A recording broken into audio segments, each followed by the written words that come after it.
আসসালামু আলাইকুম বন্ধুরা। আজ আমি আমাদের এলাকায় একটা জমিতে আসছি। তো আপনারা দেখতে পাচ্ছেন এইখানে বিভিন্ন ধরনের শীতের ফসল সে আমাদের এলাকার যে কৃষক ভাই সে চাষ করছে। এইখানে জায়গা আছে মোটামুটি 1 ডিসমিল জায়গা। এই যে এই পাশে এই যে এই অংশটুকুতে 1 ডিসমিল জায়গা আছে। তো এইখানে সে 6 পদের ফসল চাষ করছে সে। আপনারা এখানে দেখতে পাচ্ছেন যে পাতাকপি চাষ করছে। ওইখানে একটা টমেটো গাছ আছে, এই পাশে আশপাশে আরও কিছু টমেটো গাছ আছে, এই যে এইখানেও একটা টমেটো গাছ আছে। এই মাঝখানের যে জায়গাটা রয়েছে বিশাল, সেখানে সে পেঁয়াজ চাষ করছে।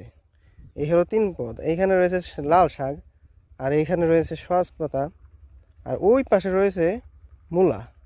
এই সব মিলে সে 6 পদের ফসল এই অংশটুকুতে চাষ করছে। আশপাশে তো আরও জায়গা আছে, ওই পাশে সে গম চাষ করছে।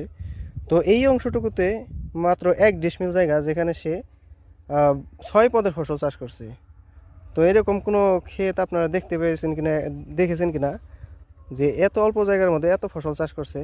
তা অবশ্যই আমাদের কমেন্ট বক্সে কমেন্ট করে জানাবেন। আর ভিডিওটি ভালো লাগলে অবশ্যই লাইক, কমেন্ট এবং শেয়ার করে আমাদের পাশে থাকার জন্য সাবস্ক্রাইব করবে। ধন্যবাদ সবাইকে। আসসালামু আলাইকুম।